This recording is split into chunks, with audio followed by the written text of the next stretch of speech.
Hey everybody, Shay here. Welcome to a brand new Let's Play to Divinity Original Sin. I'm going to be kicking this off just to do some tests with the technology and whatnot. I got a new setup and things could go wrong as they are wont to do. And so I'm going to be giving this a shot. I don't know how character generation works. I'm probably going to be reading a lot of what the characters are, the classes are, and stuff like that. And so it's probably going to be an introduction episode. And for context, I want to play this one because the trailer dropped to a game called Divinity. Thanks to Discord and just some nudges along the way, it does look like these all take place in the same IP setting, but it's a little bit complicated and it goes all over the place, and there's way more games out there than I thought were around for Divinity. I recall them being games that were crowdfunded.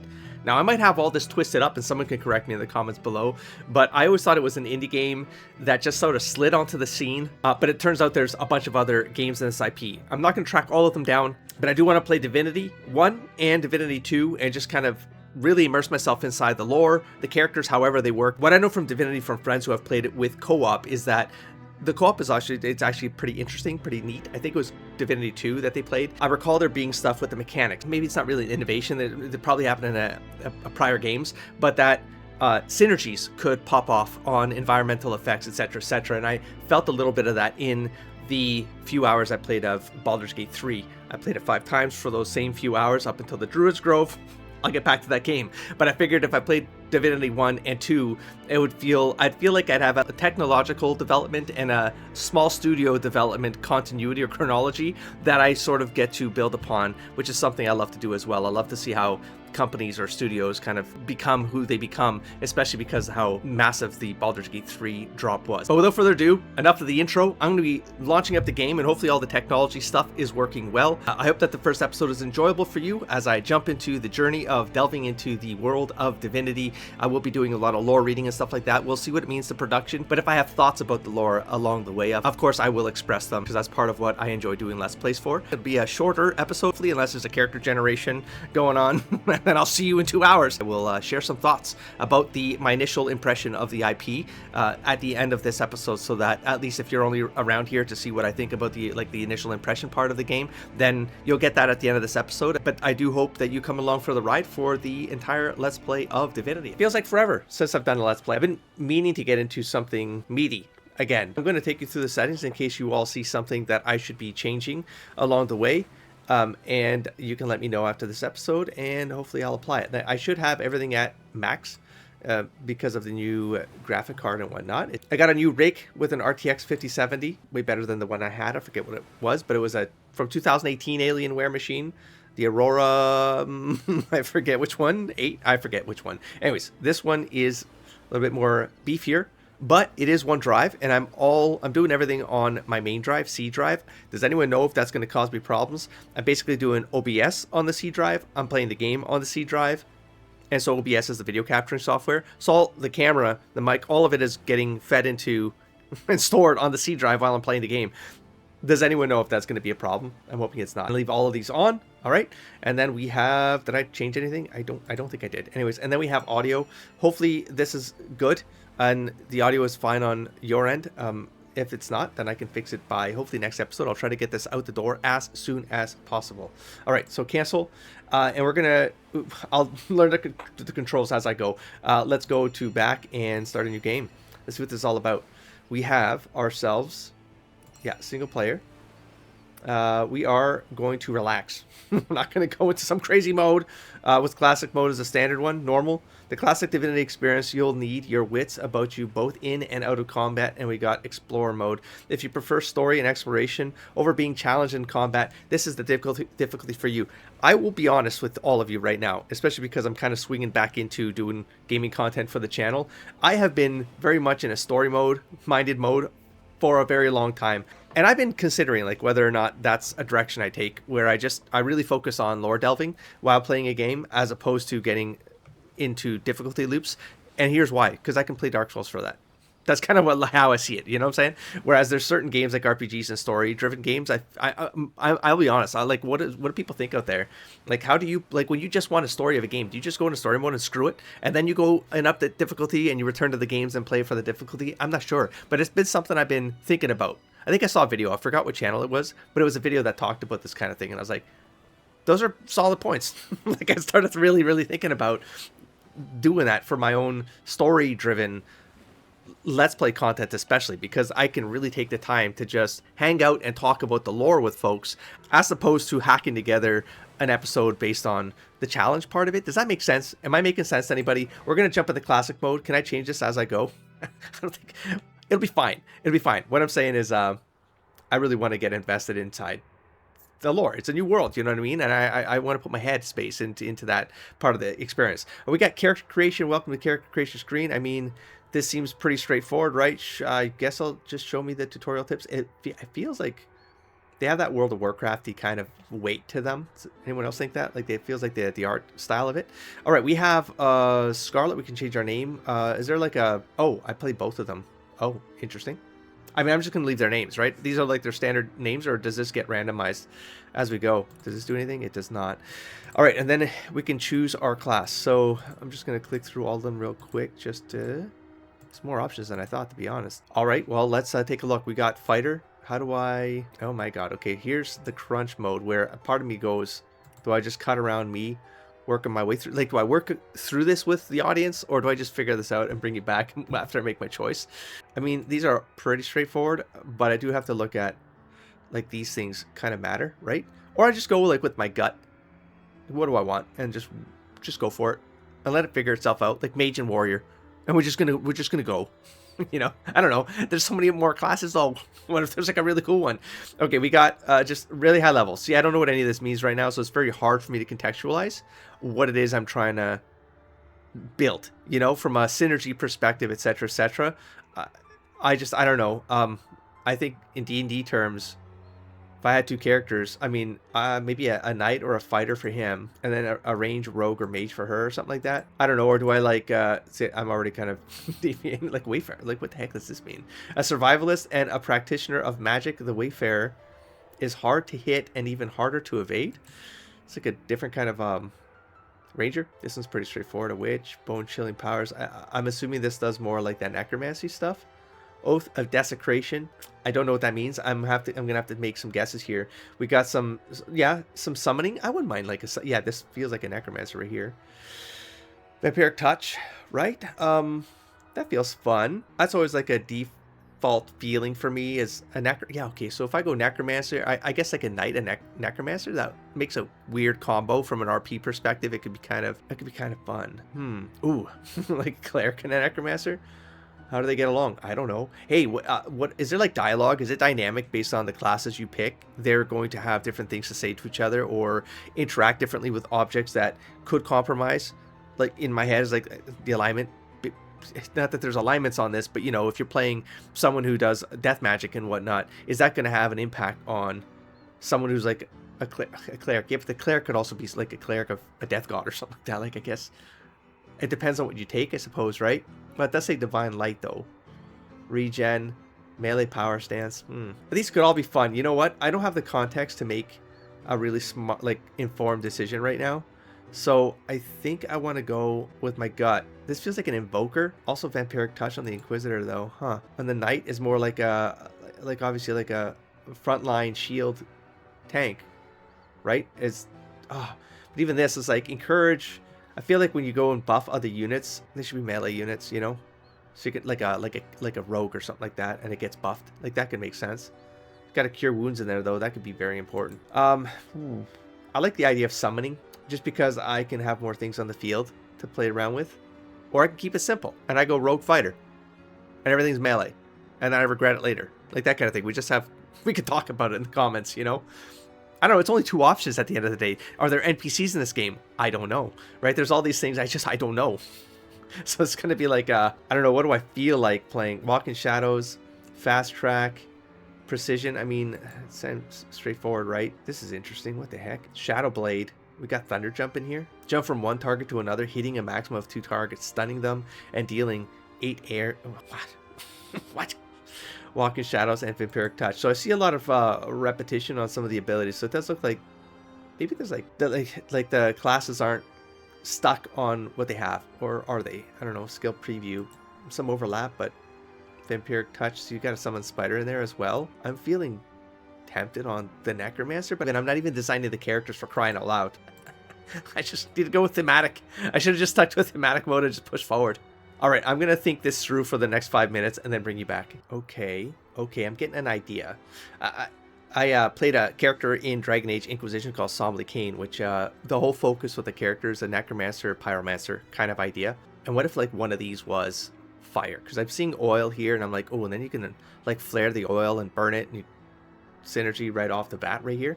And then I go, and then I get one that's kind of like a necromancer, vampiric touch, and summoner. I'm not sure if like undead are going to come into this, but desecration, like, so it's a kind of necromancer and a pyromancer. I can work towards something like that and have fun with that. I'm going to get wrecked, aren't I? Like, I should probably have a tank is what I'm saying. I should probably have someone like take the hits and want the buff. That's the other way I'm kind of looking at this. Oh my god. Teleportation is throw an item or character up high and drop it to the ground. Dealing. Okay, that's kind of fun. Could I go up ledges and stuff like this? Probably. Target can be moved 15 meters away from its position. I would assume so. Select item or character first, then select its destination. You can drop like things on people. Like, might that matter? Synergy? There's probably some synergy opportunities I could see, maybe. There's a lot of thinking involved here for me. I could just punch things. How about just punching things and buffing? Just take someone in the front and then a buff. So an enchanter. What's a battle mage? Oath of Desecration is bestow a damage boost upon an ally. There you go. And then you tank with one and you boost and run. And then Enormous Fist smashes your enemies. It's also got a melee. Goes battle mage, I suppose. I like the idea of doing terrain, but I don't want him caught in the middle of me setting up a terrain trap and then I have him stuck in melee or something like that, or someone teleports me into you can teleport someone into a terrain that's on fire or something like that. That might be fun. I could see that being a possibility now that I talked my way through that one. I don't know, folks. It's been another 5 minutes. I said I'd bring you back after I've made some choices. I have not. I've been reading the abilities, right, and kind of thinking about how they might play in the game before I play the game, that kind of thing. So I don't regret anything while I'm in there, but am I really going to? I'm not sure. Cure wounds feels important to me. Immediately heal yourself or a nearby target. This feels important to me. There's also got battering ram. And we got a buffer here. So we can encourage a knight and a fighter, though. How do I feel about this? Might as well make him a rogue or something. I'll have cure in there. Or I go knight with him and then rogue with her. I try to do some shenanigans. Some sneaky stabbies. Precision. Like crits and stuff. Look at that damage. Holy crap. I don't know. This feels like a standard setup. No? It's like the safe setup. Breaks when casting or attacking. It's good for stealth and stuff like that, I guess. Scouting. You scope an area and then you make a plan. But I feel like, there's so many options here. And I guess is that the replayability angle of this game? You're never going to make the perfect choice up front. But then you get all these ideas and you're like, how about this combo and how about that combo? And then, you play the game again because you get to explore. You get to explore like both the synergy dynamic in play, but also if they have dynamic conversations like that happen based on the class and stuff like that, that could be really fun to play out a game to see what happens in that regard, right? I also see a customize here, which could derail me even further. You've got heal as well. Cures bleeding. Oh, no. Cures bleeding, crippled, and disease. Oh, this cures effects. Ooh, that's good. That could definitely come in handy, huh? Ranged power stance. Improved damage with bow. I like that. I like range. Oh, I'm tempted to go ranger. Now, if I go ranger, ricochet, fire a normal arrow that deals 14 to 21 damage and then forks off to the next target. Oh my god. All right. Get 2. Okay. Damage dealt depends on your weapon's damage rating. That's fun. A bowman. I like a bowman. A stealth and make them kind of like warden kind of characters. They're like, I don't know, from some Verdant thing. I don't know how much of the backstory you get to create versus what's created for you. Oh boy. Oh boy. Let me just see what the custom means. We have ourselves our attributes. Can I click on any of these? I can't really click on right here. Customize. Yep. Yeah. Gets a little. Oh my god. Okay. Maybe I should just start playing, huh? Because I'm gonna have to know what all of this means. Oh my god, look at this. Dual wielding. Oh, that's fun. I like it. Defense. Armor specials, bodybuilding short. Okay. What's this? Determines how many pyrokinetic spells you can learn and how many action points I can make a pyromancer. Oh, look at this. Oh, it's one for each element. I see a pattern here. Wait, where's the oh, right here, hydro. Okay, so we got the 4 elements. We got expert marksman. I'm hoping the major has that, I suppose. Scoundrel. Determines how many scoundrel skills you can learn and how many action points it costs to use higher level scoundrel skills. Huh. Level 2 allows you to learn and use 5 novice. Oh, they're kind of like each thing, kind of like spells. There's like slots. Well, they're action slots.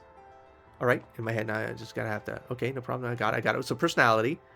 Ooh, interesting. Bartering, charisma, leadership, lucky charm. I see. That's probably for dialogue. Crafting, telekinesis is under craftsmanship. Okay. Nasty deeds. Lock picking. How do you not have lock picking, man? We got sneaking. A higher sneaking ability improves your movement speed while sneaking and shrinks NPC sight cones. Okay. So definitely scout here.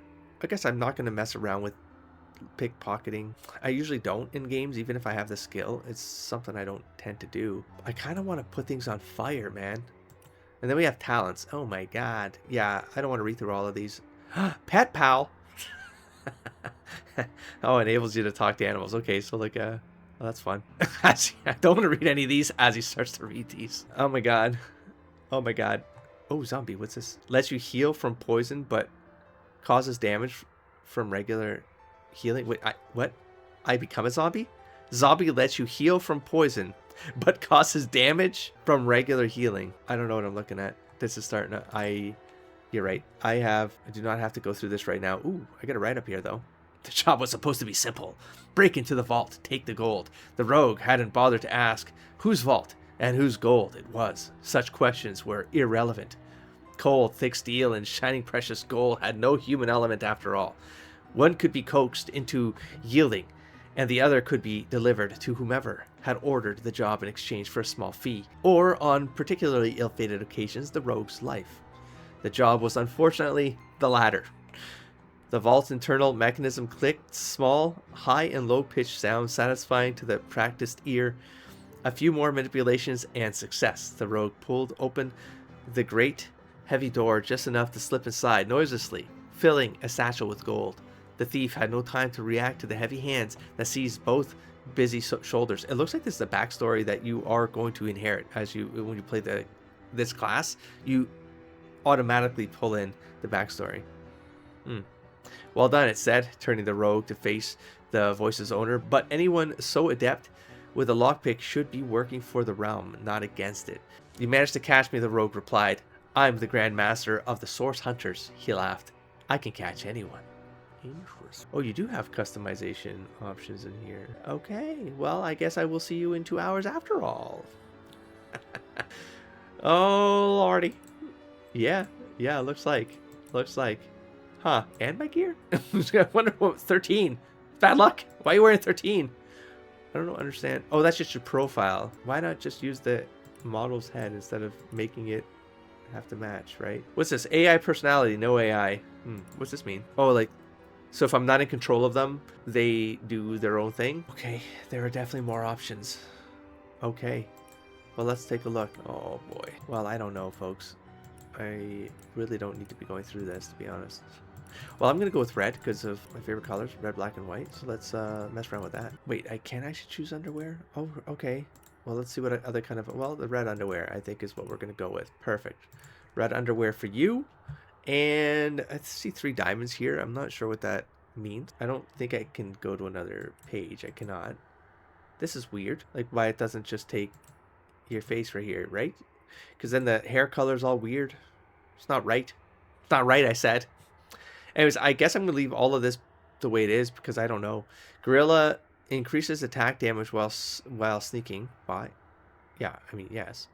Backstabber. Backstabber allows a character to backstab with daggers, knives, rondels, and rapier. That makes sense to me. It's as roguey as it gets. I don't know. Do I want a pyromancer, man? I really feel like burning things because I want to mess around with like the synergy of the environments, you know? So a dual blade, and then maybe for him, he ends up being a burninator. No, your underwear must be red as well, please. Thank you. Jet black. Oh yeah, that could be okay. I love it. I like the mohawk. I like the mohawk as well. I can't turn him around. I suppose I can. Never mind. I mean, that looks kind of cool. Yeah, I guess. Oh, okay. Well, it depends what class he is. We'll make this make more sense. No, I'm going to do the dark-eyed clan. That's what we're going to do here. I think that was August Sun. Was that her skin color? Maybe they're brother and sister. Do you get to choose, like, their relations or anything like that? I'm going to go with that. See what I mean? And now your face just doesn't match. It's going to be weird. I don't like it. I said I don't like it. I guess this would be the closest one. It's weird, but that's what we're gonna have to do. Okay. Ooh, each of these has like a backstory that tells you about the world, though. I'm already at half an hour. The archers of the southern peaks need no introductions. Any lost hunters, curious wanderers who happen upon them are made aware of this fact by a swift arrow through the heart. Self-sufficient nomads, the archers have no concern for the affairs of lowlanders and are loath to descend from the sparse mountains they call home. Only once in all history did the tribe design to join the affairs of the mainland, to fight the ever-encroaching war against the Scourge King Brachus Rex. Sounds demonic. Since Brachus's defeat, the archers have, once per generation, offered their finest soldiers to the Order of the Source Hunters in an effort to rout Source before it ever may rise again. These soldiers are unmatchable in the Rivelon for their marksmanship and ability to strike unseen, like Mount Wind. Two roguey characters. I mean, I could sort of design like other characters I played in RPs. I don't know how much RP control I have on these, or if these characters have their own backstories and names and stuff like that. I don't know how this works, but part of me is like, what if I just pick two characters that I played in Dragon Age? I make him Xander, and I make her Alakai. Though I played her for Greedfall. It was a character I had. It's like rapier, thief, swashbucklery. And then I could just do a Xander, like was my elf. I'm not going to get an elf here, but a ranger, knight kind of thing, archer. So marksman, however he gets built, it depends on the world he's in when he gets multiversed. Or I could do Somli, which was from Dragon Age. I mean, he was an inquisitor in Dragon Age, but he's like a mage, necromancer, pyromancer, and then I get to play with fire. If I do that, I get to play with fire. Ooh, and then I get to play two characters that I've played for the last 20 years on tabletop, and I get to like explore them together. That might be fun. That might be fun. A little side, like from an RP driving force behind the game, unless the game forces me into these characters, and that's okay if they do. But part of me is like, but what if I do have a choice? I'm gonna look this up because I don't want to screw this up for folks and then have to keep restarting. I'm just gonna see like, are the main characters, let's see, Divinity OS main character. What do I even type in? Characters canon. Do I do like that? Something like that. We have, there's no single definitive canon main character for Divinity Original Sin 2. I didn't ask for 2, bitch. Let's add a 1 in there because you're stupid. In Divinity Original Sin 1, the main characters are the two Source Hunters, often called Roderick and Scarlet by default, but they are player created, meaning there are no single canon names or appearances. Though Larian provides default archetypes like Night Wizard, the true canon lies in their journey as Source Hunters fighting the Void, with later games hinting at lore but not defining specific DOS1 protagonists. Well, that's fun. So this carryover? When you play Divinity Original Sin 2, does it remember decisions you made in this game, like your save file and stuff like that? Is that something I should be taking into consideration? Then we got key aspects of DOS1 protagonists. Player defined. You create two custom Source Hunters, making their identities fluid and up to player choice. Oh, not fixed canon. I think we have our answers here, folks. If you follow the Dragon Age series on this channel, then you'll have, I guess, extra bonus context as to what I might be messing around with here. But I think we're gonna. Our enemies have. Look out! A whetstone. Careful. I think we're gonna try this out. So I'm gonna go with Somli Kane, possibly here. I'm gonna go Pyromancer. Maybe this goes wrong for me, you know, and that's it. It is what it is. Now, Somli Kane was pale but greenish. I'm going to see if I can get a greenish tint. Please have a bald head, please. Please. Come on, Somli burnt all his hair off in an accident. An alchemical accident. All right, well, this is the closest thing I get to bald. And I guess the hair color won't matter because I have no choice. Well, fire, right? So we're gonna go red because of pyromancy part of it, or I can go black, green. Green's weird. I'm not gonna do it. There, skin color. Is there a green tint, like like like sickly? Somley Kane, like with like this ripped. Somley's like a scrawny guy. That's also gonna bother me now. Ooh, okay, that's like the sickly color right here, though, I suppose. Oh, it's gonna be hard for me, man. Otherwise, what am I talking about? Oh, because I want pyromancy. That's why I want to do Somley. I could do Xander from Dragon Age 1 Origins, and I can do the Ranger, marksman, and get him as close to Elfie as possible. And then Xander's accounted for. Why do I have to make games so complicated like this? Maybe this isn't episode 0 after all, because I'm not going to get anything done, am I? I'm going to get through character generation and talk through some of my thoughts here, and hopefully I'll get some feedback along the way, or you're not feedback, but thoughts. I'm not sure how much you're supposed to feedback on subjective decisions around character creation, but build ideas. So if I don't get too far, maybe I can still redo it. I mean, if I'm really doing something wrong, but if I have RP in my head and the character's a character I'm working towards, like that's based on RP, then the build dynamics aren't the primary concern for me, you know? Because I'm going to build them based on what I feel like would make story sense before it makes mechanical sense, and then I play that out. So that would work out. So in that case, I would go an elfy kind of feeling here. Yeah, the tribal thing, yeah, that, because it was a wild elf kind of thing, wild snow elf. So I can do, yeah, the long hair.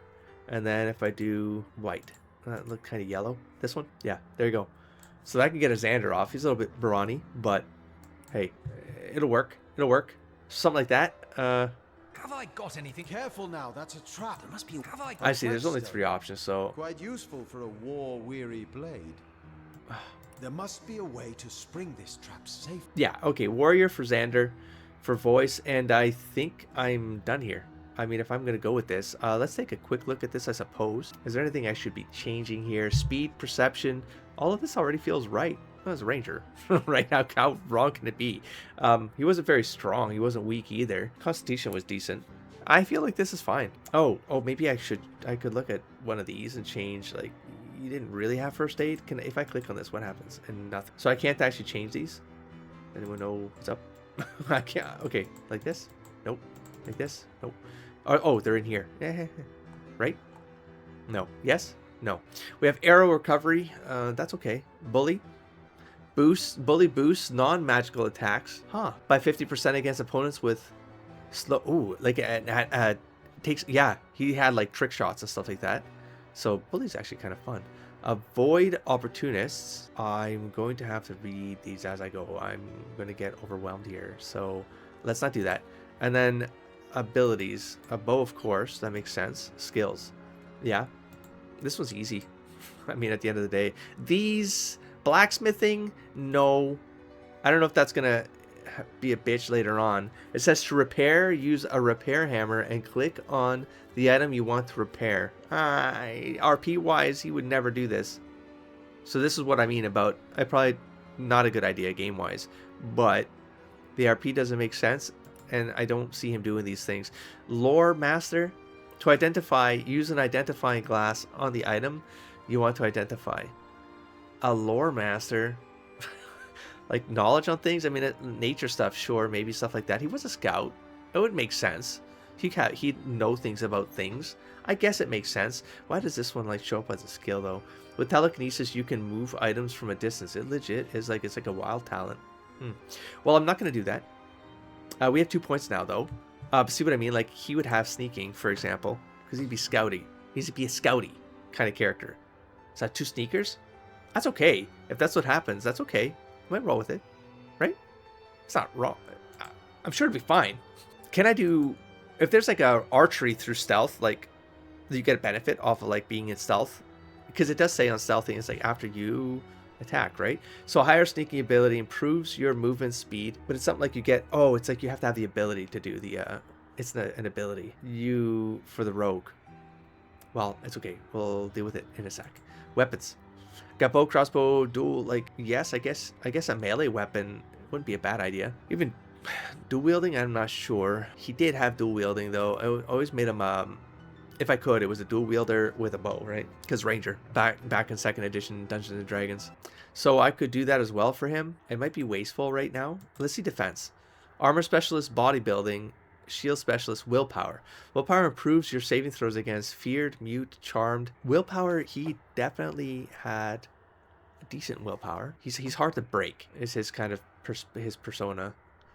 Skill wise, let me just look at the skills. Right, this is the well, determines how many man-at-arms skills you can learn. Are these abilities like special combat maneuvers and stuff like that? Scoundrel determines how many. Oh right, we read this for scoundrel points. I don't think so. He didn't have spells kind of stuff. He was an archer build, so he's like a ranger without the spell stuff in the old system. So this doesn't.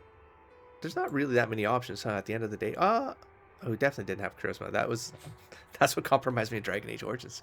He was practical. He's a very practical character, very pragmatic. Lucky Charm determines your luck in finding extra treasure and improves your offense rating. I mean, it's not bad. Bartering, no. Leadership, though, yes. Leadership will give boost to party members and friends that can see you. Yeah, he had a way of like increasing morale in folks. Because he's like from a support perspective, but he's a bolsterer for sure. I could see him taking this maybe. There you go. So that's the closest thing I can get to a Xander based on what I'm seeing here. I'm giving up the crafting and the blacksmithing, which might not be a good idea. I guess for like, if you have weapons, I don't know. Can you just find weapons and replace them that way? I'm not sure. If it becomes something I need, then I can always get it later, right? It's like something like that too. Oh my God, I gotta move this along. This is crazy. I'm back here, aren't I? I need to just look at the words real quick, just in case I see something that makes sense. Incompatible with glass cannon. I hope I'm not a glass cannon. See, like a character with Lone Wolf can no longer have a companion, but receives a 70% bonus to base vitality. I definitely need to have a companion with Xander. Like he had a snow panther tiger in the original, like the way I wrote him. And in World of Warcraft, I played as a hunter for 6 years, and it was Xander with pet mastery. So I'm just like, my brain is hard to break now. All the different multiverse variants are going to have an influence on how I see Xander. We have Elemental Affinity, Escapist, Far Out Man. Oh, nice. Ooh, Gorilla. Gorilla increases, that's the one I read, right? Oh, does this count for ranged attacks? Gorilla increases attack damage while sneaking by 50%. He was a scout gorilla to start, and then he kind of like, his story arc is like he starts as like the scout for the Empire, and then he slowly builds up reputation to the point where he becomes a special kind of wilderness knight kind of thing for the Empire. And that's where the whole knight angle comes for the character. It's not a knight, it's more like what's the term that the old D&D used to use? Honor Bound was one of the kits, and then there was, but that's not the one I'm thinking of. Oh God. Anyways, I cannot remember, but Honor Bound is closest to his concept. Oh, Light Stepper, for example, gives you 2% perception bonus for detecting traps and secrets. Tempting. Stench. If I play Somni, Stench decreases everyone's attitude towards you by 25, but melee opponents will find you less attractive in combat. That's funny. That's funny. Walk It Off reduces the duration of statuses that have bodybuilding saving throw. And it was zombie. That's crazy. What a rush. Anyways, got a bunch of stuff down here. Oh, they unlock later on. Okay. It just dawned on me I can actually play Somni Kane because I can change the character. Oh, I'm so tempted.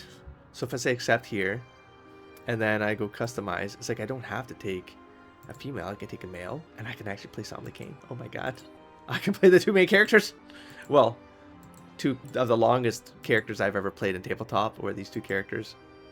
So tempting. Yikes. What if there's like something tied to the female characters that I'm gonna be compromising here? Y'all are gonna have to let me know because I have no idea. What was that sickly color? This one? I may have a blade or two that could use a honing. Damn it, it's gonna have to have a goddamn mohawk. Well, it's gonna be red. If he's gonna have a it's gonna be Somni Kane before he burnt off his hair in an accident in the alchemical college, which he snuck into. He wasn't supposed to be there. He was like a street urchin to begin with. He just watched people and then he copied them, and then he got into a lab and started to experiment with liquids and stuff like that. And that's how he got into wanting to raise dead and create golems and blow things up. That's it. That's the story. So I would have to go with, I don't know, what's the one that's this one right here? It has to be the wizard. I start with the oil right away. and then I can blow it up. I don't know about this one. Oh, right, I can customize. What the hell am I talking about? So I can actually go into... I take out Geomancer. Oh my god, yes. Yes. Pyrotechnic.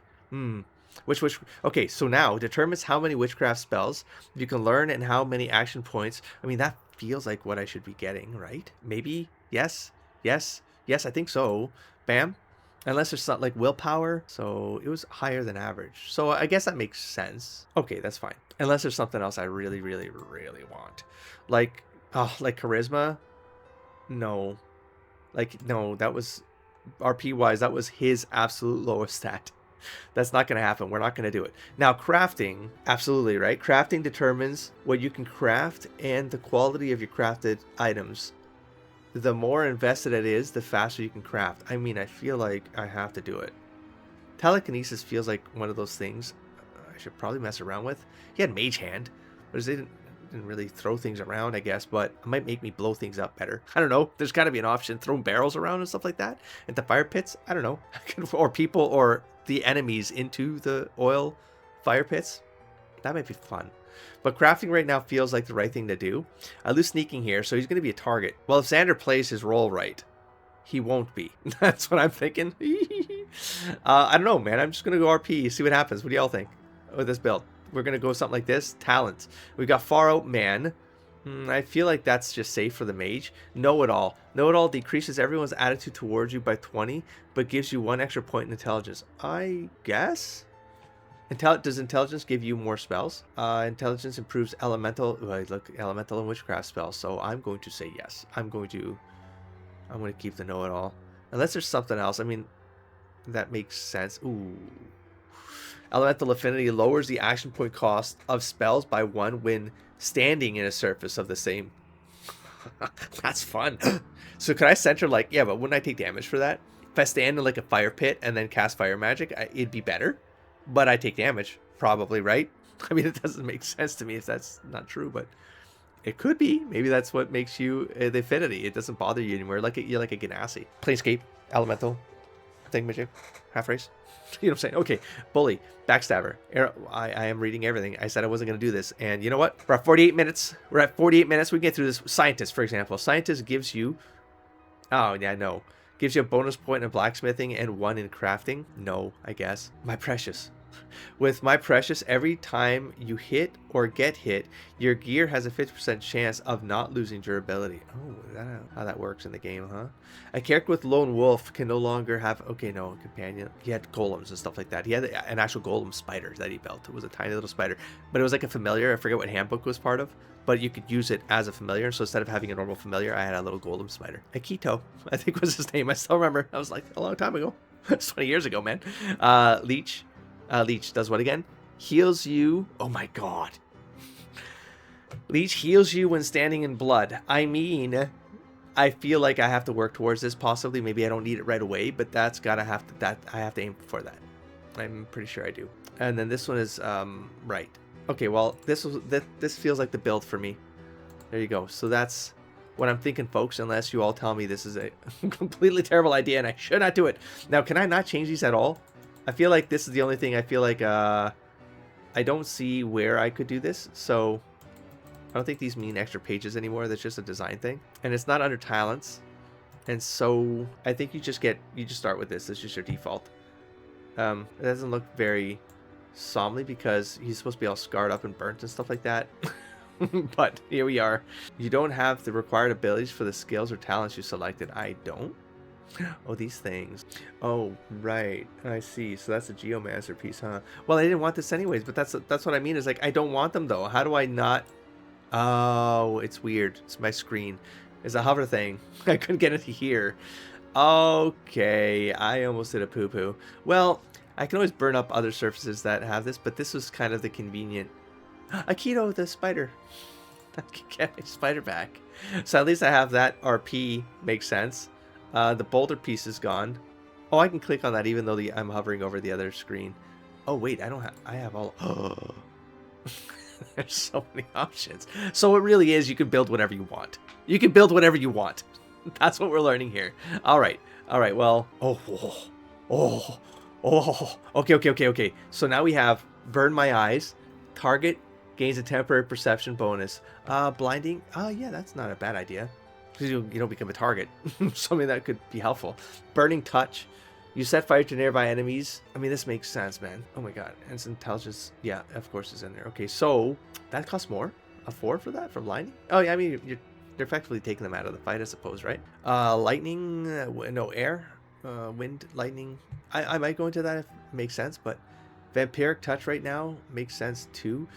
Malediction weakens and curses an enemy. He did have enervation and stuff like that, Ray. Like, make things weak is a good idea. Especially if it's takes out their strength. It's curse status. I don't know what that means, but it does say weaken status for 3 turns. So that might mean less damage, which is like reducing strength equivalent.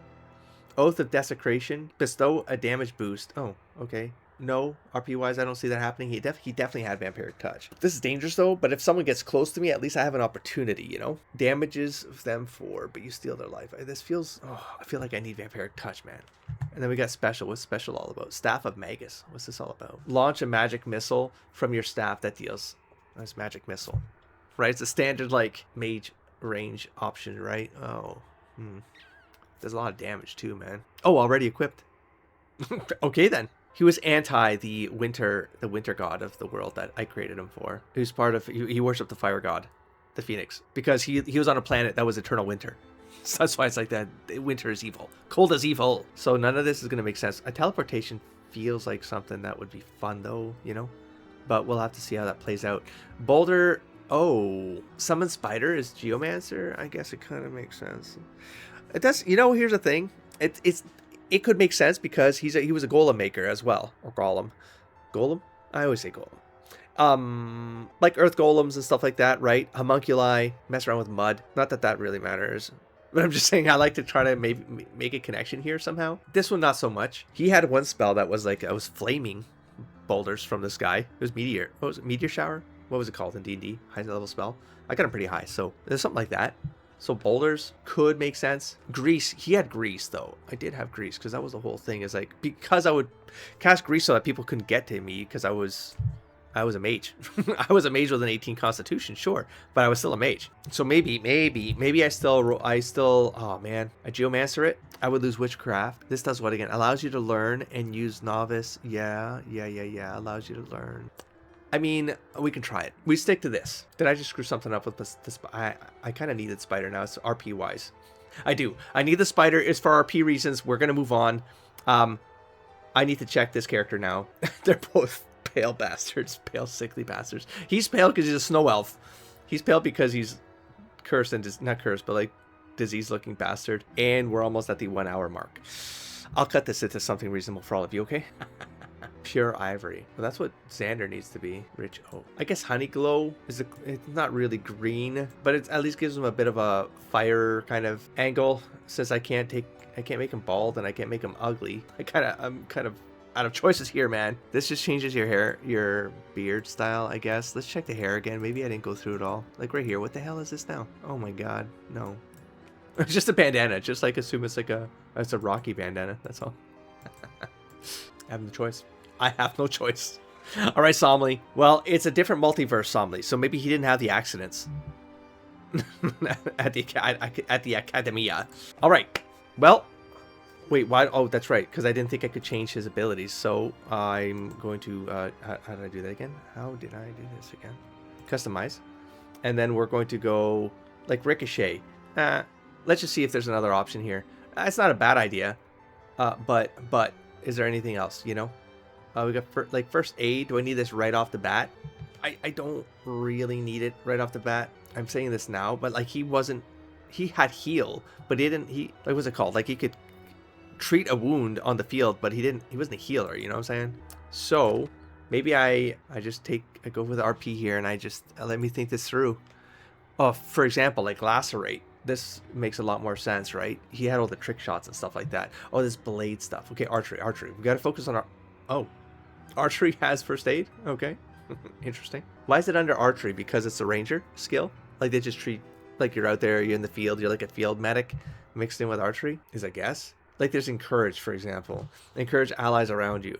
He picks us up later on. He's not that to begin with, I suppose. Like cure wounds, that's an actual spell. So heal is not really. Oh. Hold on, let me look at this again then. Oh, cures bleeding. Okay, so this is more like a field medic kind of thing. He did have that. Heals target for 10%.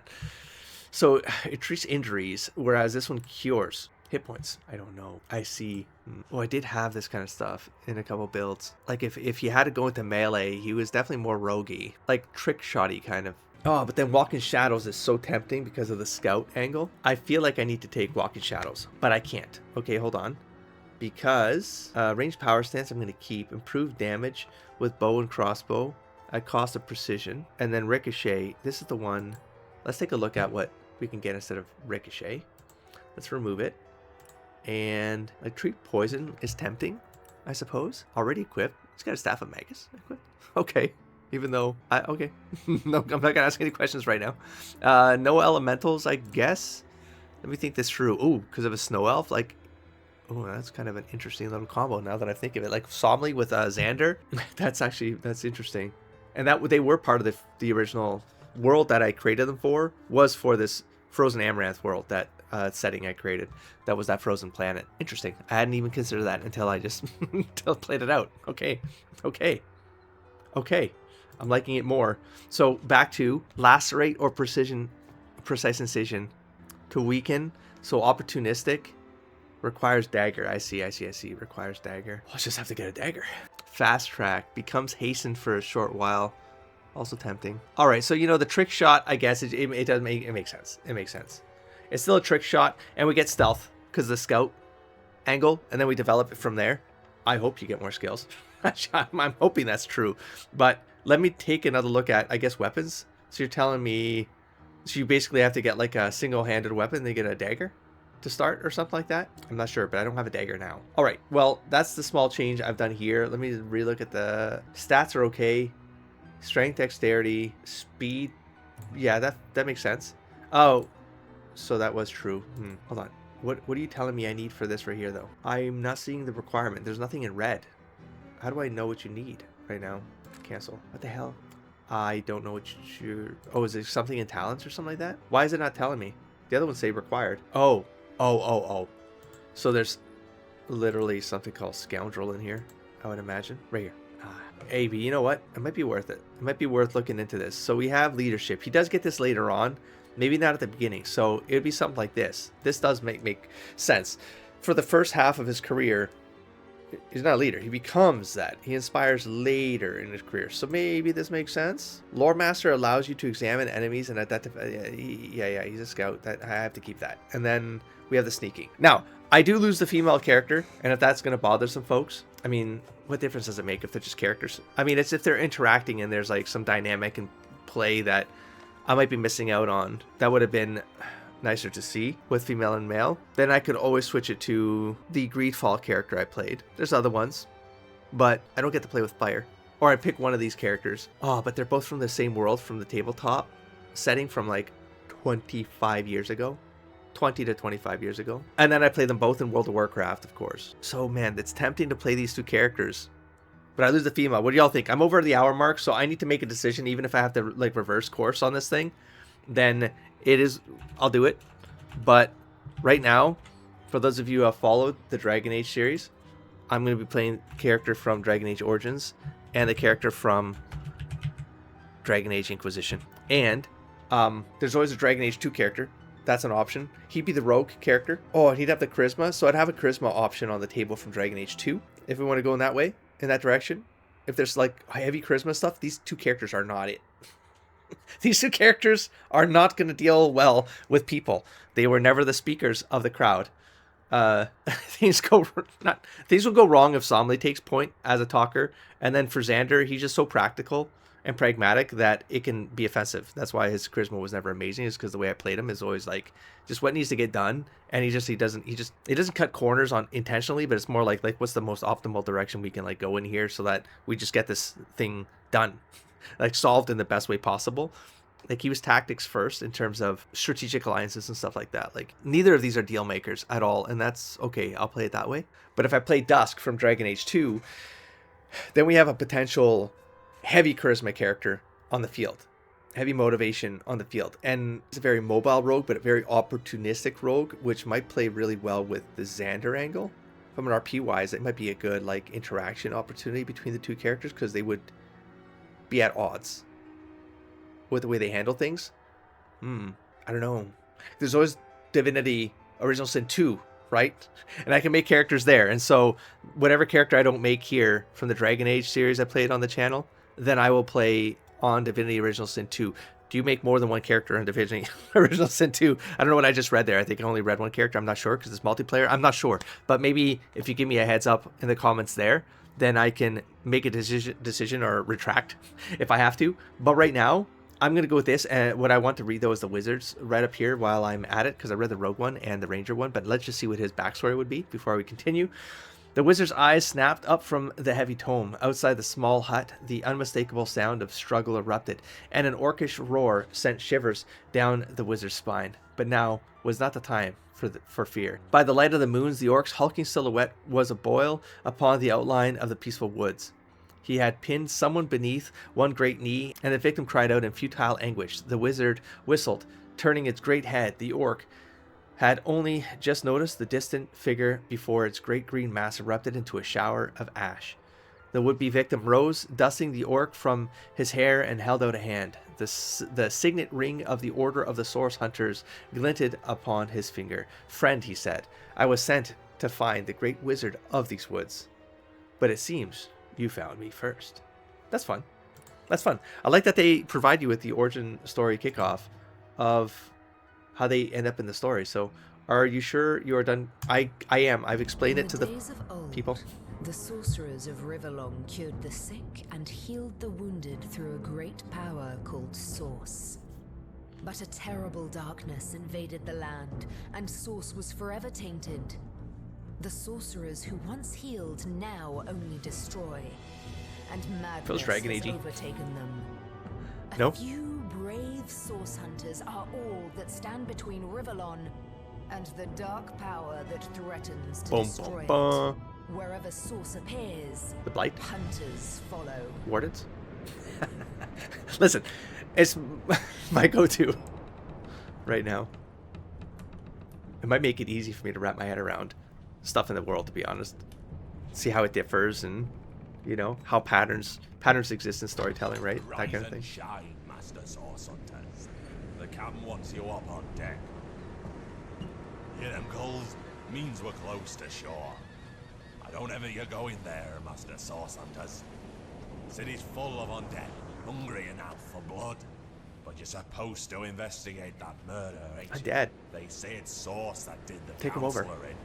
Source in a city like Sicil. Nowhere safe anymore. Here they are, Captain Sir. God's blessings on you, hunters. You'll be happy to hear we've reached Sicil. But there's trouble offshore, so we'll have to sail in carefully. Here, have a look. Those are orc ships, and they're blocking our passage. We'll get you as close to the city as we can, and drop you off in the beach. Be wary now. Orcs are on the attack.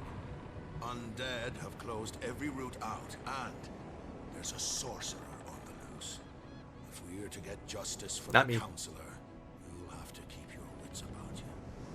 May the luck of the gods be with you both, Source Hunters. I was born like I was born ready. Was the Divinity Original Sin. The second world I played both of these characters in was a world my buddy created called it was a Mycenaean campaign. It was like a pirate ocean archipelago campaign with mind flayers. And both these characters were created in the Frozen world, but then I played them in the Mycenaean world. Anyways, here we are. Welcome to Divinity Original Sin. Click anywhere on the ground and hold left. Okay, so it's like a standard. Yep, and then this will move. Oh, sorry, hold on. Basic camera control, I'm working on it. So we have this. It says something with the wheel. Okay, nope, that makes sense. This makes you move with Somali first? I don't know about that. How do I can probably do... Oh god, I picked the same face for both of them? Shit. Damn it. I forgot to go change it. I've already made a terrible mistake. Can I, please, no. I'm gonna have to redo this because the damn face. Is there any way to change the face after you start playing? That's okay. We're only in. I gotta make this episode for all of you anyways, so we'll just get this a quick view in the intro here. As I was gonna give you an impression at the end of this, but clearly there was a character generator. Geez. So maybe I'm not gonna get to that. It's just gonna be a character generation episode and get some initial thoughts. Okay, this is your inventory. Everything you pick up is stored here. Press right mouse button on objects in your inventory to find out what they are. Bam. Oh, that's okay, cool. That makes it easy. Do a read here. Source Hunters, your orders are to investigate the recent murder of Counselor Jake and inspect the city of Sicil for evidence of source magic. Your liaison in Sicil will be a wizard called Arhu, who is anxiously awaiting your arrival. Due to the nature of your mission, we put at your disposal some of the most powerful spells and magic known to the Order, but treat them with caution and tread with care. Scrolls such as these are very rare. We'd advise you not to blow through your entire arsenal at once. Good luck and Godspeed. Signed, Captain Watras. Wasted a whole page with your signature, man. Okie dokie. We got a backpack. Oh, resurrect scroll right off the bat. That's always a nice sign. Oh, cool, cool. So we get some lore. Do you want me to read? That's the thing. This never works on YouTube. I've played plenty of games that have taught me this. And so I started to read this myself, and then I just share my thoughts along the way. That might be the better way to do it so that I don't waste all of your time. So, let's try that up front, and then we'll see. But they never do wells. Never do wells. The sorcerers. I have a comment right on the second line. The source and the sorcerers. I like it. So I'm like, that makes so much sense. Yes. Okay. Wonder if that's a nudge right there, where it says ours is an order of cunning and cleverness as much as strength and power. The well-trained source hunter will examine and question, lift every barrel and analyze each testimony for the faintest breath of a clue. Wonder if there's like story and lore stuff baked into write-ups, like in Dark Souls, for example. You have to piece things together based on what you read and investigate in your adventures.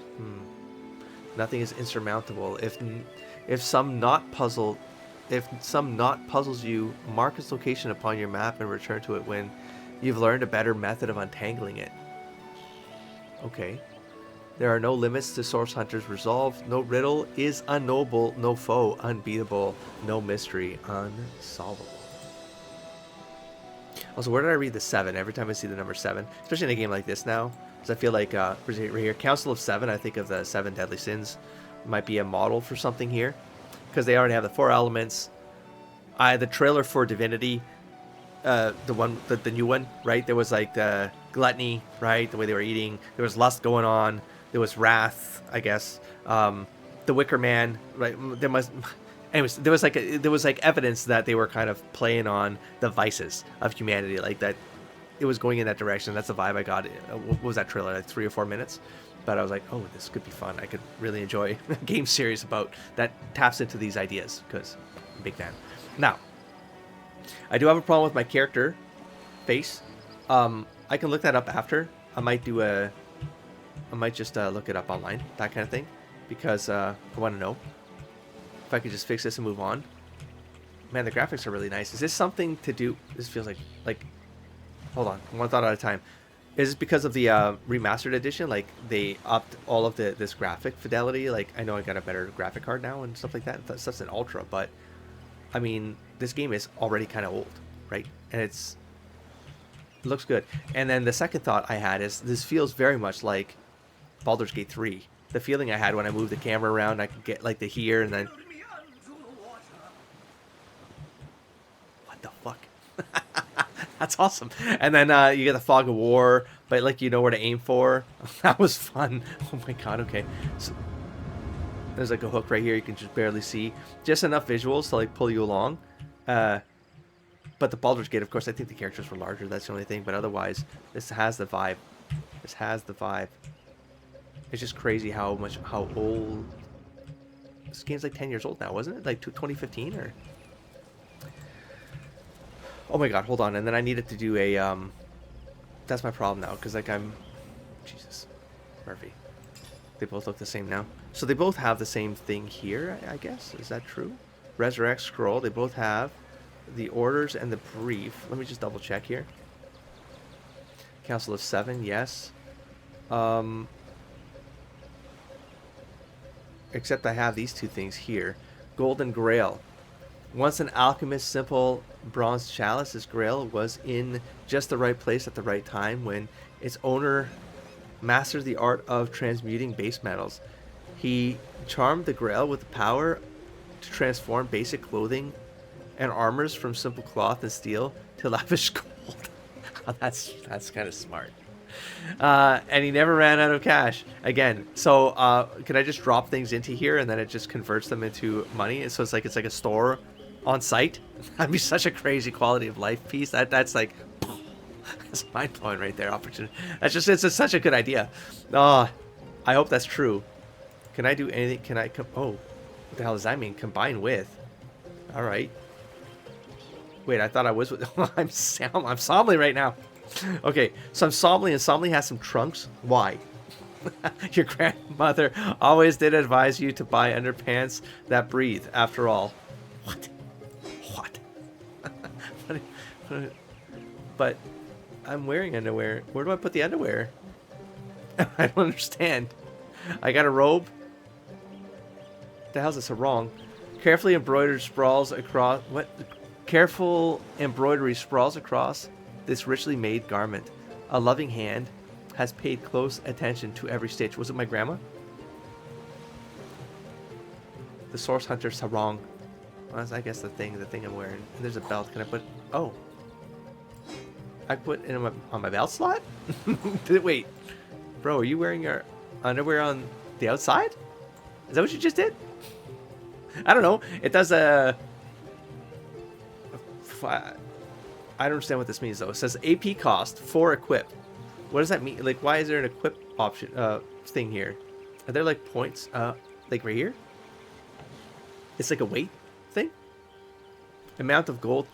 No, that's not it. Abilities, talents, traits. Oh, it costs action points for me to like put stuff on and take it off? Is that what's going on? Anyways, we got a staff. Okay. Oh, jeez. Jeez. And then let me just double see, because he doesn't have it. So it's like... So it depends on your class. So the mage... Is that a siren?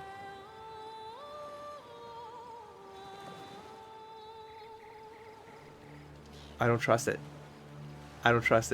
Also, there's like text at the bottom of my screen here, so hold on. Hear a shell's lament, yeah, and then woe is me, dry air,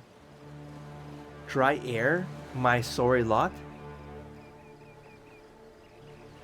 Oh, that's all the Ishmashel, just chatting with itself.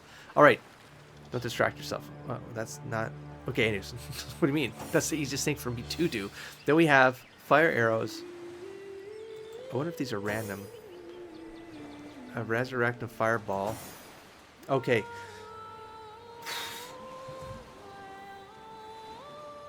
Who's singing? Well, also I should probably figure out how scouting works and stuff like that, right? Do the whole stealthing thing. We're at the beginning of the game. What's the worst that could happen here? Saving. Well, that's usually a sign that... how do I break... Like, I need to learn how to do this right here, probably. Oh, you get more characters. Okay, that's going to be fun. How do I... There's got to be an option here. How do I split off Somley here? Inventory skills. This is formation.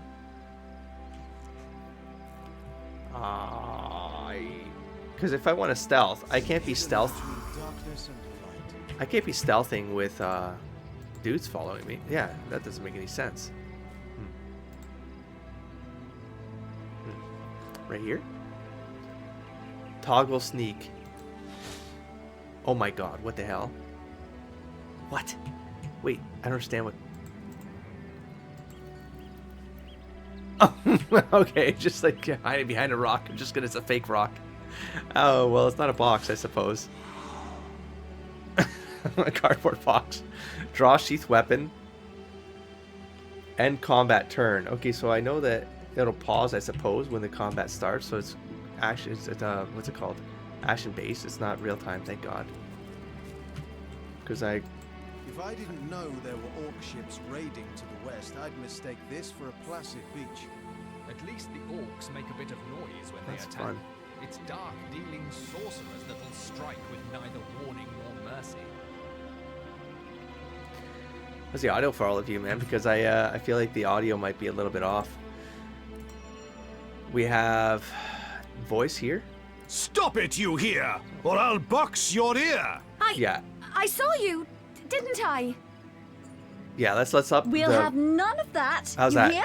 That I can't talk over it because then we'll be fighting for it. But I could barely hear that, so I will shut up as soon as I hear them talking, that kind of thing, you know. So we got that fixed. Can I just grab a shell? Press I for inventory. Press I. I did. Oh, that was a tutorial. Never mind. So we got a shell. Consume. That doesn't make any sense. Like right here. What the hell? Effect unknown. From your recollection of travelers' tales on your journeys, this appears to be the main ingredient, of the Rivellon famous pie from the King Crab Tavern in Cecile. Okay. It's cooking. Maybe for like, I don't know, some healing pie or something like that. This is pretty, man. Well, we're going to make our way towards this clam, I suppose. Oh, another shell. I should get a... Well, we'll try to get a character that does the pack rat kind of stuff. Maybe run into a dwarf. Yeah, let's grab... I could barely see that. Is there like a toggle for making things like tab or something like that? Oh, shit. Okay, so tab pulls out your weapon. That's not what I wanted. I want to... oh, I can't even get over there. So this is like a cool way. Like they show you this up front, so you want to come at it. But then it looks like they block you here, right? But it kind of gets you to engage with the next part of the map. I mean, there's that right there. I would like to know how to stealth, though, and separate the party. So I might need to also... It's episode 1. So it's not going to really matter right now. But I might need to look that up because it sort of defeats the entire purpose of having a scout. If I don't figure this out. But I believe... No, stop it. Stop it. Okay. Okay, so we're gonna come around. Oh, this is great.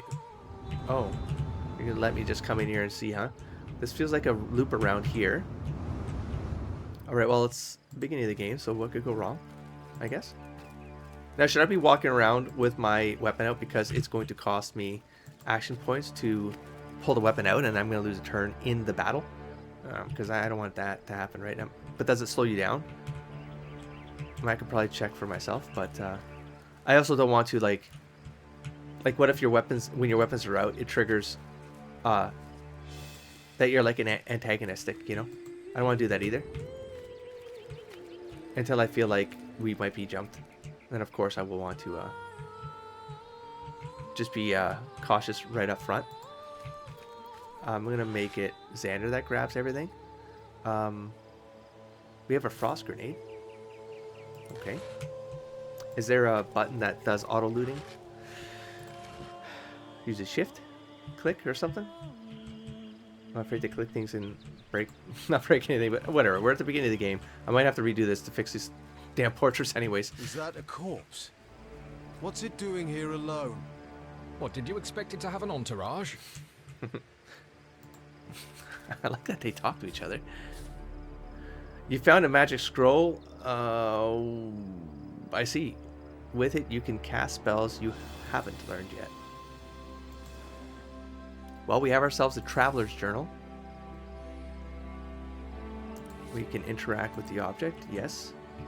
We'll try to do this as we pick things up. Like, I will get context right away, right?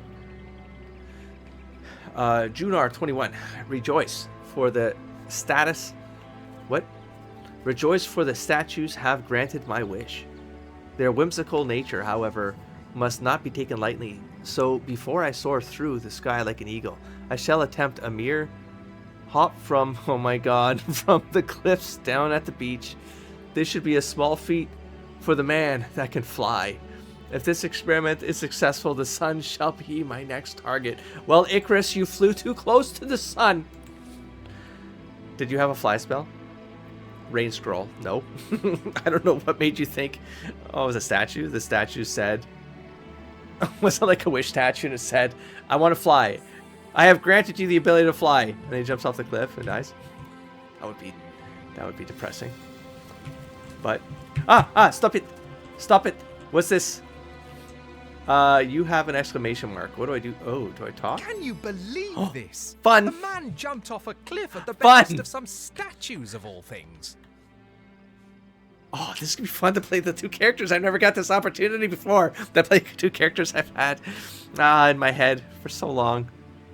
Except their faces. This is really not helping me right now. All right, so Somley asked. Xander is answering. While great deeds require the occasional leap of faith, I myself might have done the same. He would not have done the same. Xander would absolutely not have done the same. Pure madness. How could someone be so utterly naive? Pure Yes, that's madness. How could someone be so Oh, utterly I don't have to naive? read it out loud because the characters will. That's fun. That's great. So I could just think to myself and just click an option so that you all don't have to hear repetition. This is going to take me a while to get used to, but okay. So, Xander to Somley. Somley would not have done this either. I was going to talk about another character. I was going to say Dusk, on the other hand. From Dragon Age 2. Another character option, right? Anyways, agreed. Call me skeptical. Why am I doing this? I just said I don't have to do that. Oh. Is that for real? I mean, it might make sense for somebody to say something like that. Maybe. No. I don't think he would. I'm not sure. I'm not sure. That's I have to make an assumption about the world and the lore and what people know about it. That this kind of stuff can happen and does happen. Somley would know about that, and then he might answer this from a cynic's perspective. Like, we can be cynical about it, but it could have happened. Would Somley have said something like that? I guess he might have, because he was a bit of a dick, the way he talked. Yeah. Rivellon is no stranger to the supernatural. He might well have flown into the sunset and looked down at us cynics. Because it says us cynics, so... Oh, hey, pragmatic. Romantic. Fuck no. That was a weird one. But okay, now I know what that would come out of an answer like that. So maybe I might not do that going forward. I mean, if I get to play this again, I won't take that option now that I know there's like a romantic option. Absolutely not. Is not. So both of these characters are they're both kind of bluntly pragmatic, I suppose. This is actually a fun pair. This could be dangerous maybe for the game, but hey, it could lead to some hilarious moments, I'm sure. But that romantic piece, no. We have to fix that. All right, folks. Now, I mean, oh, a box. I literally ran by this whole thing, huh? It was like, is it maybe shift? Oh. Well, I know how to target something now. Oh, well, what's this now? Oh, my range. Okay. Oh, that's cool. All right, so we got control. That's not what I wanted.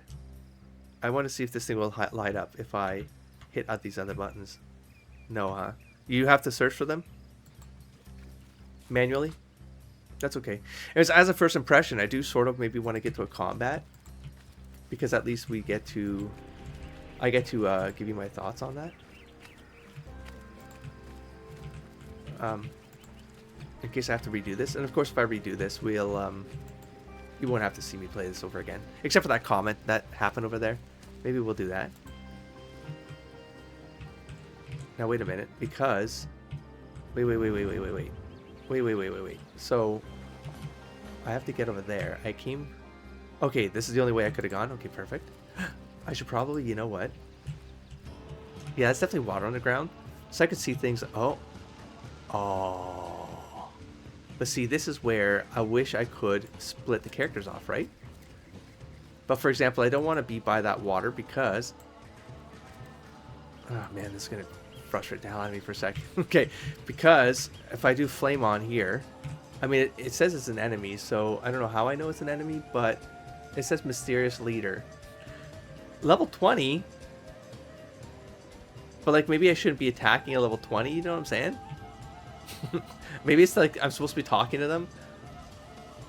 These are level 4s. I mean, it's the beginning of the... It's the beginning, so maybe it won't matter.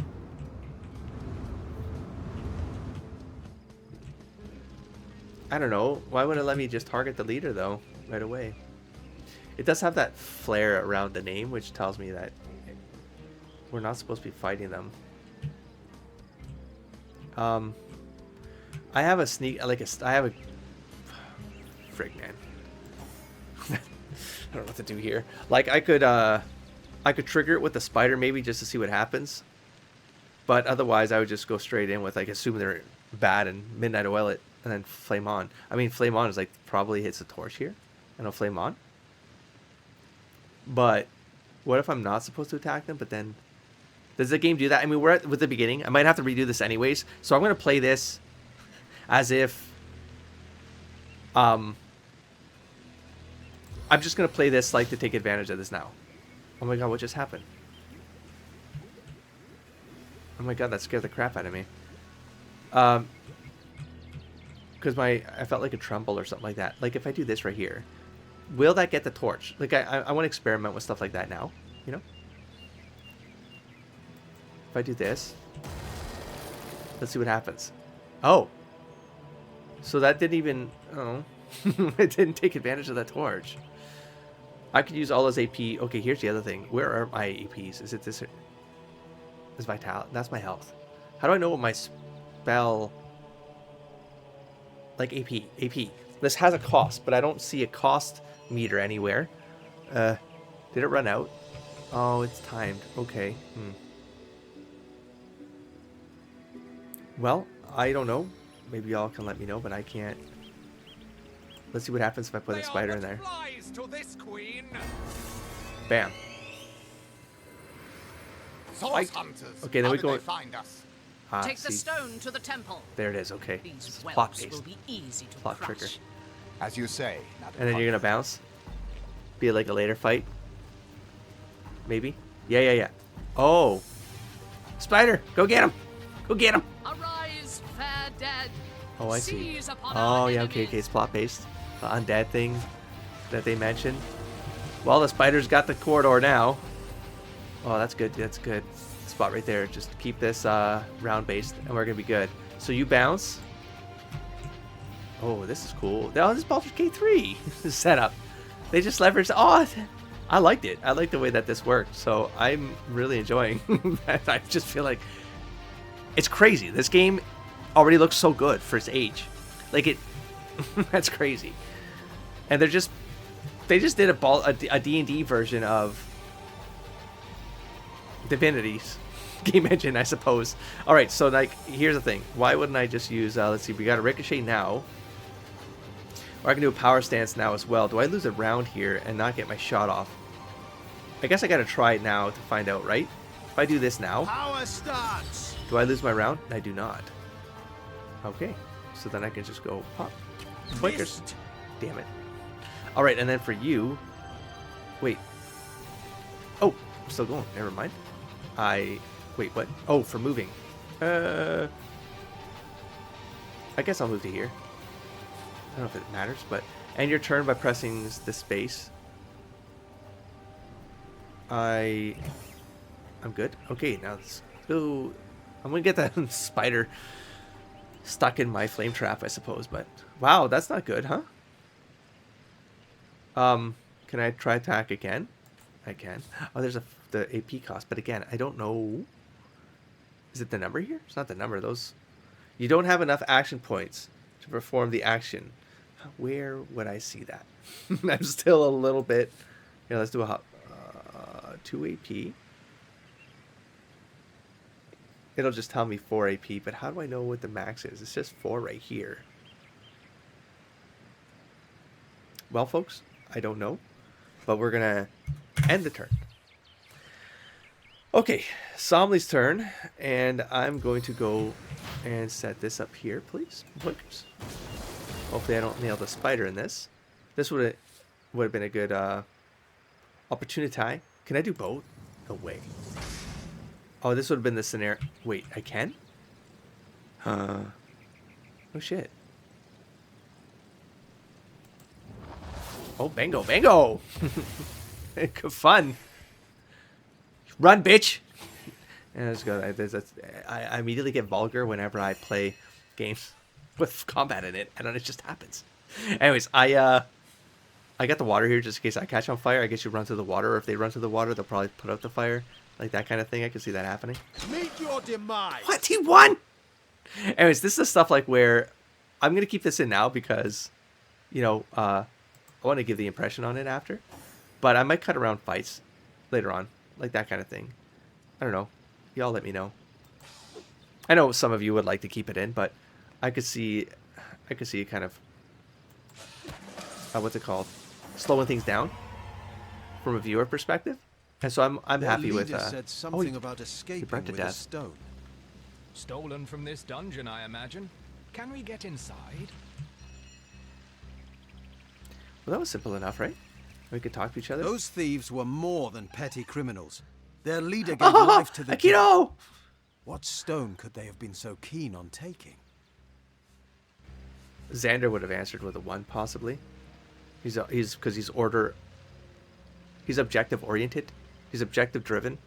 He's order driven. He takes orders and he does what he's supposed to be doing. That kind of thing. Until he becomes the order sayer. And then he expects that his plans to be done. But at the beginning he'd probably answer with 1. Now Somley on the other hand, that's number 2. We can't well turn away from such an odious show of source. Let's investigate the tomb and see what answers it might reveal. He has to. He's gonna have to find the secrets. He's secret driven. Because he brings the flame to the secrets. He reveals with his light, with the Phoenix's light. He reveals the truth in the darkness. So he has to. He's compelled. Now Xander. See, there we go. I like this. Haha, that's fun. I mean, both of these would make sense depending on where he is in his progression as a character for Xander, because both of these would make sense. Because indeed, for all we know, these dark dealing thieves may be involved with Counselor Jake's murder. Like, if his goal is to investigate the murder, then, or to preemptively see if that's the case, he'd have more. Oof. Now that I'm talking through it, it's one of those, we know it happened. Like, he'd know it happened, so it's kind of like a side quest to them fulfilling the orders, but a murder happened, and if they could take some more information back, that's kind of the scout purpose too, right? Maybe. It does say until we're briefed on our intended investigation. I mean, he wasn't lawful neutral. He was chaotic good from an alignment standpoint, because if he like help people in need, that kind of thing. I'm gonna go with chaotic good to start. Indeed. For all we know, these dark-dealing thieves may be involved with Councillor Jake's murder. Because independent. Yeah. He's still like got the scout perspective on him. Yeah, I could stand behind that. Okay, so now we have. Let me do some looting here, and then we'll see where we're at. To equip an item. Okay, I got a staff here. I'll check that in a sec. We got gold. And then we got... The hell is this? Cursed Lieutenant. Okay, but I can't pick anything up. And then we got torches. Okay. Oh, it tells you right... Okay, level 20. Okay, so they got like gated areas. The fight went pretty smooth though. Pretty simple enough. Access the optional tutorial area by entering the dungeon behind you. Oh. But it's level 20. Oh, it's the optional tutorial level though? Abandoned temple. maybe I can wrap this up for a first episode. I'm almost at the 2-hour mark, hour and 45 minutes, and so we'll see. I might make these shorter episodes per episode when we start getting going, and I will try to streamline some of the editing around the combat and whatnot, and the exploring if it's like boring. I'm not going to keep that in, just so that we can keep this clipping along for all of you and make sure that the runtime of this entire series is reasonable. It's reasonable. That's all I can say, because when they get too long, YouTube penalizes channels for the drop-off rate that happens on long LPs, which is why there's fewer and fewer of them nowadays than back in the day. So we're going to wrap this up here. I'm going to see about the portrait thing, so we can fix this. Hopefully he's still in this game. If not, then I'll come back in. I'll try to do all the same things that we did here, except for the romantic option over here. He's not a romantic, damn it. And then we'll continue here. Maybe I will jump through this level 20 ancient stone gate. It says optional tutorial, so I mean, how bad can it be? I'm definitely not level 20, but hey, if the game is telling me I can do that, then I'll do that. So what am I thinking about the game so far? I mean, I like it. It feels like Baldur's Gate 3. If you played Baldur's Gate 3, you sort of have the initial mechanics. And if honestly, had I played this before Baldur's Gate 3, maybe I wouldn't have had the travesty of my first runtime of Baldur's Gate 3, which was I had D&D in my head, and old D&D at that. And so, and I played it on hard difficulty because I knew the rules really well. I went in there with a bias that compromised me. because the mechanics and just the way things worked, and like how detailed it was from a synergy perspective, I hadn't considered, and so I wasn't looking for those pieces. But now that I have Baldur's Gate behind me, I come to this game and go, this is where it started.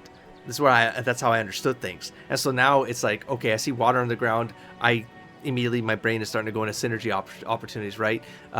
Anyways, so the flow and the feeling of the game feels right. The action economy is fun. The way that it does initiative order also, I know from Baldur's Gate, but like now I see it here, I'm like, man, that's it. I love the way that it looks on the screen. I love the way it feels. So I love that. The inventory, I mean, this is standard inventory management and stuff like that. It feels like a old school RPG feel to it.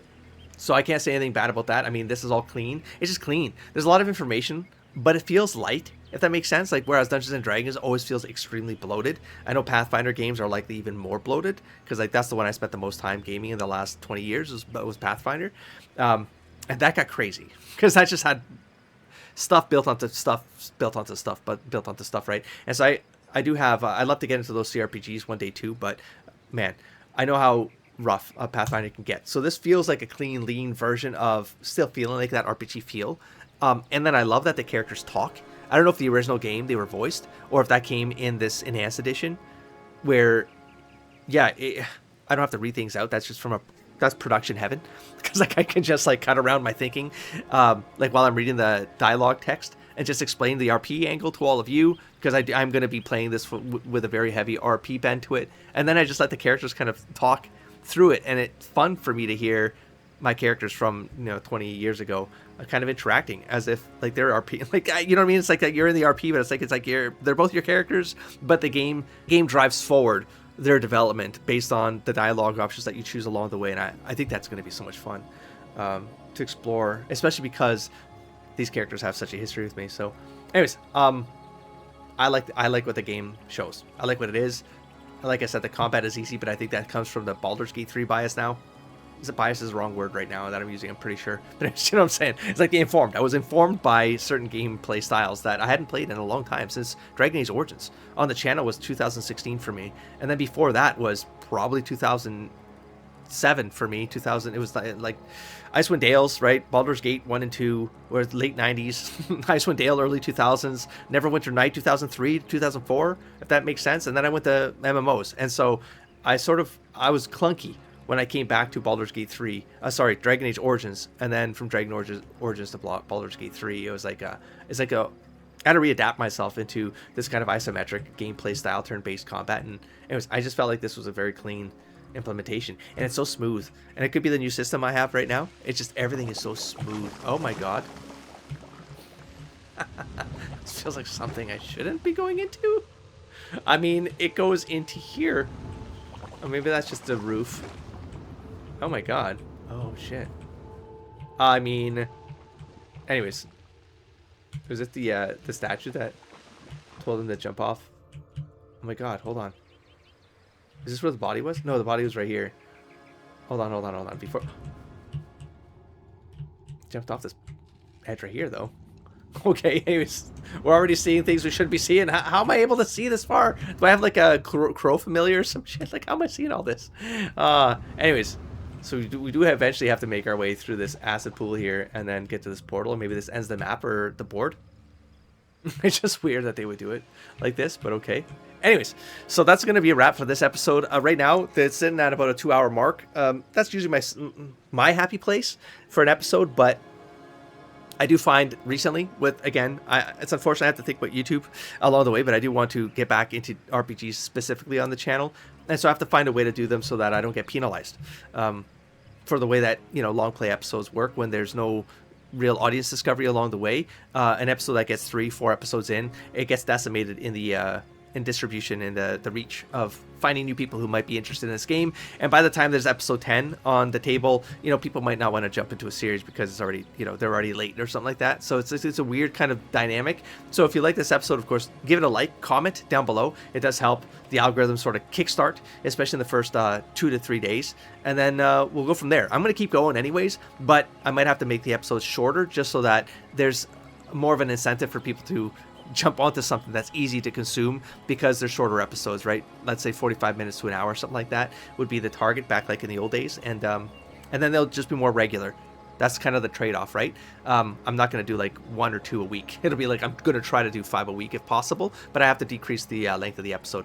Let me know your thoughts along the way down below. Any kind of suggestions? I mean, don't get too far into the build kind of backseating because like I don't know how, I don't have context right now. But of course, like nudge me if there's something I should take into consideration based on the RP character directions you might have picked up on from this episode. I'm not really playing this to maximize the build dynamics and stuff like that. I'm going to be going into this from story first perspective, RP first perspective, and lore delving first perspective. And if that's intriguing to all of you, I do welcome you on this ride. It's gonna be a good time. I'm on a 2-week break, so hopefully I can actually get pretty decently into this game before the New Year's, before we cross into the New Year's. And then from there, we're gonna play some more CRPGs. So catch you in the next one. Don't forget to explore, engage, and inspire, buddy. Peace.